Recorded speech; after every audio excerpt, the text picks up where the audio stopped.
ಜಬರ್ದಸ್ತ್ ಅಡುಗೆ. ನಾವಿವತ್ತು ನಿಮಗೆ ಶುಂಠಿ ಬೆಳ್ಳುಳ್ಳಿ ಪೇಸ್ಟ್ ಯಾವ ಥರ ಮಾಡೋದು ಅಂತ ತೋರಿಸ್ಕೊಡ್ತೀವಿ. ಪ್ರತಿ ಸಲ ನಾವು ಶುಂಠಿ ಬೆಳ್ಳುಳ್ಳಿ ಪೇಸ್ಟ್ ಬೇಕಂದಂಗೆಲ್ಲ ಅಂಗಡಿಯಿಂದ ತರಬೇಕು, ಇಲ್ಲಾಂದರೆ ಮತ್ತೆ ರೆಡಿ ಮಾಡಬೇಕಾಗುತ್ತೆ. ಅದ್ರ ಬದಲಿಗೆ ನಾವು ಮನೇಲೇ ಮುಂಚೆನೇ ಮಾಡಿಟ್ಕೊಂಡಿದ್ರೆ ಚೆನ್ನಾಗಿರುತ್ತೆ. ಅದು ಕೂಡ ನಾವು ಮನೇಲೇ ಮಾಡಿದ್ರೆ ಟೇಸ್ಟ್ ಕೂಡ ತುಂಬ ಚೆನ್ನಾಗಿ ಬರುತ್ತೆ. ಬನ್ನಿ ತಡೆ ಮಾಡದೆ ಯಾವ ಥರ ಮಾಡೋದು ಅಂತ ನೋಡೋಣ. ಹೊಸಬ್ರು ನಮ್ಮ ಚಾನಲ್ನ ಯಾರಾದರೂ ನೋಡ್ತಾ ಇದ್ರೆ ದಯವಿಟ್ಟು ಸಬ್ಸ್ಕ್ರೈಬ್ ಮಾಡ್ಕೊಳ್ಳಿ. ಪಕ್ಕದಲ್ಲಿರುವ ಬೆಲ್ ಐಕನ್ ಪ್ರೆಸ್ ಮಾಡೋದು ಮಾತ್ರ ಮರಿಬೇಡಿ. ಶುಂಠಿ ಬೆಳ್ಳುಳ್ಳಿ ಪೇಸ್ಟ್ ಮಾಡೋದಕ್ಕೆ ಬೇಕಾಗಿರುವ ಸಾಮಗ್ರಿಗಳು ನಮಗೆ ಶುಂಠಿ, ಬೆಳ್ಳುಳ್ಳಿ, ಉಪ್ಪು, ನಿಂಬೆಹಣ್ಣು ಇಷ್ಟಾದರೆ ಸಾಕಾಗುತ್ತೆ ನಮಗೆ.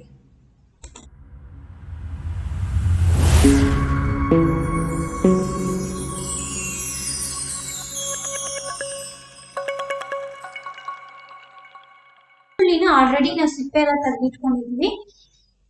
ಇವಾಗ ಮಿಕ್ಸಿಗೆ ಹಾಕೊಳ್ಳೋಣ. ಮತ್ತೆ ಶುಂಠಿ ಕೂಡ ಅಷ್ಟೇ, ನಾವು ಆಲ್ರೆಡಿ ಎಲ್ಲ ಸಿಪ್ಪೆ ಎಲ್ಲ ತೆಗೆದ್ಬಿಟ್ಟು ನೀಟಾಗಿ ವಾಶ್ ಮಾಡಿಕೊಂಡು ಚಿಕ್ಕ ಚಿಕ್ಕ ಪೀಸಸ್ ಆಗಿ ಕಟ್ ಮಾಡ್ಕೊಂಡಿದೀವಿ.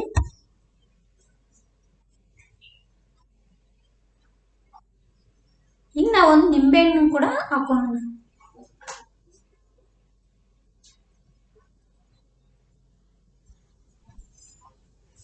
ನಿಂಬೆಹಣ್ಣಿನ ರಸ ಹಾಕೋದ್ರಿಂದ ಟೇಸ್ಟ್ ಕೂಡ ಚೆನ್ನಾಗಿ ಬರುತ್ತೆ.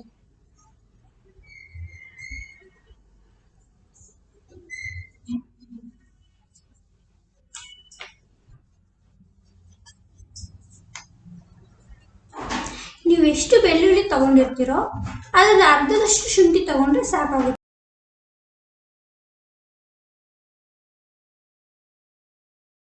ಸ್ವಲ್ಪ ಉಪ್ಪು ಹಾಕೋಣ.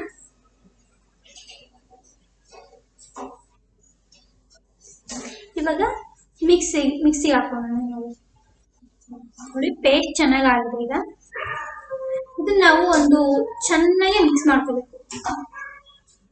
ಚೆನ್ನಾಗಿ ಮಿಕ್ಸ್ ಮಾಡ್ಕೊಂಡು ಒಂದು ಗಾಜಿನ ಬಾಟಲು ಇಲ್ಲಾಂದ್ರೆ ಪ್ಲಾಸ್ಟಿಕ್ ಬಾಕ್ಸ್ ಅದ್ರಲ್ಲಿ ಹಾಕಿಟ್ಕೊಂಡಿದ್ರೆ ನಾವು ಚೆನ್ನಾಗಿರುತ್ತೆ ತುಂಬಾನೇ. ನಾವು ಯಾವಾಗ ಬೇಕಂದ್ರೆ ಅವಾಗ ಯೂಸ್ ಮಾಡ್ಕೋಬಹುದು. ನಾವು ಇದನ್ನ ಒಂದು ಬಾಕ್ಸ್ ಅಲ್ಲಿ ಇಲ್ಲಾಂದ್ರೆ ಗಾಜಿನ ಬಾಕ್ಸ್ ಅಲ್ಲಿ ಹಾಕಿರ್ತಾರೆ ಅಲ್ವಾ, ಅವ ಹಾಕಿದ್ದಾದ್ಮೇಲೆ ಸ್ಟೀಲ್ ಸ್ಪೂನ್ ಇಂದ ನಾವು ಯೂಸ್ ಮಾಡುವಾಗ ತಗೋಬಾರ್ದು. ತಗೊಂಡ್ರೆ ಆತರ ತಗೊಂಡ್ರೆ ಹಾಳಾಗ್ಬಿಡುತ್ತೆ, ಬೇಗನೆ ಹಾಳಾಗುತ್ತೆ. ನಾವು ಏನಾದ್ರು ಪ್ಲಾಸ್ಟಿಕ್ ಸ್ಪೂನ್ಸ್ ಆತರ ಯೂಸ್ ಮಾಡ್ಬಿಟ್ಟು ತಗೊಳೋದ್ರಿಂದ ಅದು ತುಂಬಾ ದಿವಸ ಹಾಳಾಗದೆ ಹಂಗೆ ಚೆನ್ನಾಗಿರುತ್ತೆ. ನೋಡಿ ನಾವೀಗ ಒಂದು ಬಾಟಲ್ ಹಾಕೊಂಡಿದೀವಿ, ಪ್ಲಾಸ್ಟಿಕ್ ಬಾಟಲ್ಗೆ. ಇದನ್ನ ನೀಟಾಗಿ ಕ್ಲೋಸ್ ಮಾಡಿ ಇಟ್ಕೊಂಡಿದ್ರೆ ನಾವು 1 ಮಂತ್ ಬೇಕಂದ್ರೂ ಕೂಡ ಹಂಗೆ ಚೆನ್ನಾಗಿರುತ್ತೆ, ಫ್ರೆಶ್ ಆಗಿರುತ್ತೆ ನಮಗೆ.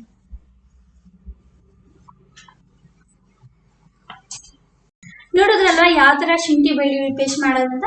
ನಿಮ್ಗೆ ಇಷ್ಟ ಆಗಿದ್ರೆ ಲೈಕ್, ಶೇರ್, ಸಬ್ಸ್ಕ್ರೈಬ್ ಮಾಡ್ಕೊಳ್ಳಿ. ಪಕ್ಕದಲ್ಲಿರುವ ಬೆಲ್ ಐಕನ್ ಕೂಡ ಪ್ರೆಸ್ ಮಾಡ್ಕೊಳ್ಳಿ. Thank you for watching. Bye.